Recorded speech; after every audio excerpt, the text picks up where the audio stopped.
चमकपुर गांव में गोपाल नाम का एक लड़का रहता था। उसकी सौतेली माँ और बाप ने उसे घर से निकाल दिया था। उसकी सौतेली माँ ने सब कुछ अपने और अपने बच्चों के नाम पे कर रखा था और गोपाल को हिस्से के नाम पे 3 गायें दे रखी थी। गोपाल पढ़ा लिखा तो बहुत था, पर नौकरी ना मिलने के कारण उसने सोच लिया था कि वो अब उन तीनों गायें की खूब देख रेख करके उनसे जो दूध मिलेगा उसे बेच के अपना कारोबार चलाएगा। अब मैं बिल्कुल अकेला हो गया हूँ। गौ माता, तुम तीनों के अलावा मेरा अब कोई भी नहीं है। बस मेरा घर चलाने के लिए तुम तीनों को मेरी मदद करनी होगी। तीनों गायें बहुत ही हट्टी कट्टी और जवान थीं और रिश्ते में भी एक दूसरे की बहनें लगती थीं। चंपा, चमेली और मैना। मैना सबसे बड़ी और समझदार गाय थी।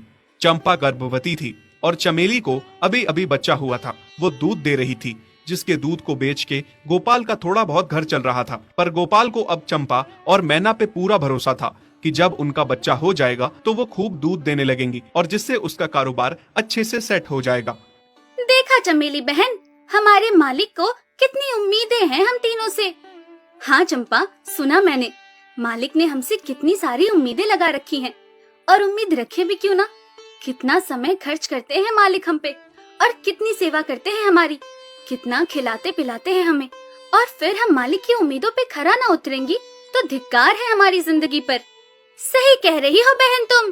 चलो हम तो मालिक के लिए कुछ ना कुछ कर ही लेंगे। तुमने बच्चा दे दिया है, दूध भी दे रही हो, मैं भी गर्भवती हूँ। थोड़े दिनों में मैं भी बच्चे को जन्म दे दूंगी, फिर दूध भी देने लगूंगी। लेकिन इस मैना दीदी को देखो, हम दोनों से बड़ी हैं, एक बार भी बच्चा ना दे पाई आज तक।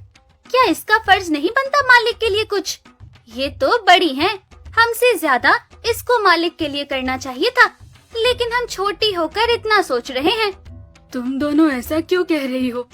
क्या गलत कह रहे हैं हम? सही तो कह रहे हैं। कितने सालों से बांझ पड़ी हो तुम। ऐसा कैसे कह सकती हो तुम? बच्चा देना ना देना मेरे हाथ में थोड़े ना है। मैं भी तो माँ बनना चाहती हूँ ना। मैं भी चाहती हूँ कि दूध दूँ और मालिक को मेरे दूध से कुछ फायदा हो। अरे तुम क्या बच्चा दोगी जो इतने सालों से नहीं दे पाई? तुम ये ख्वाब लेना बंद करो कि तुम बच्चा दोगी और तुम्हारे दूध से मालिक को कोई फायदा होगा।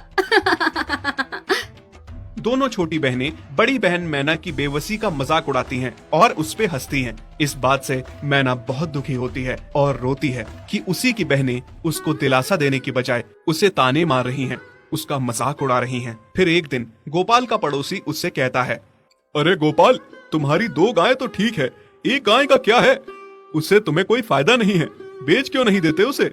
अरे नहीं नहीं भाई साहब, बेचना क्यों उसे? अभी बच्चा नहीं दे रही तो क्या पता कल वो बच्चा दे दे।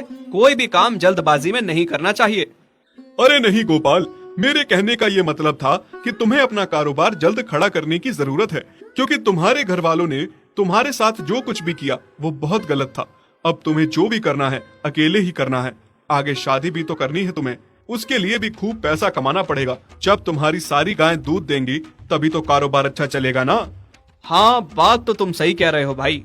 मेरी मानो तो तुम अपनी गायों को क्रॉस करवा के देख लो, शायद उससे बच्चा हो जाए। हाँ, ये सुझाव तुमने सही दिया, मैं कल ही ऐसा कर लेता हूँ। सुना तुमने मैना बहन मालिक की बातों को?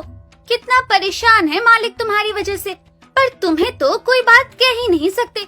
झट से बुरा जो मान जाती हो तुम। मैना ये सब सुन के बहुत दुखी होती है, पर करती भी क्या, उसके हाथ में कुछ नहीं था। गोपाल ने मैना को क्रॉस करवा के भी देखा, पर उसका भी कोई फायदा नहीं हुआ। गोपाल, जो सुझाव मैंने तुम्हें दिया था, क्या वो तुमने आजमाया? हाँ भाई, वो भी करके देख लिया, पर उसका भी कोई असर ना हुआ।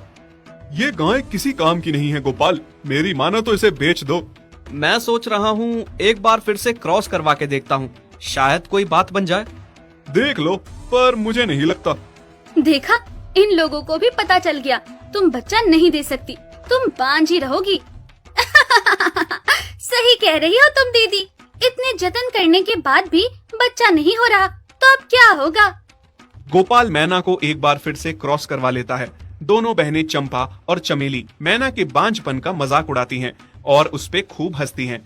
फिर एक दिन मैना चमेली के बच्चे के साथ खेल रही थी कि तभी चंपा देख लेती है। हाँ देख तो चमेली दीदी, ये मैना दीदी तेरे बच्चे के साथ क्या कर रही है? मुझे समझ में नहीं आ रहा, तू इस बांझ के साथ अपने बच्चे को कैसे छोड़ सकती है? जब मेरा बच्चा आ जाएगा मैं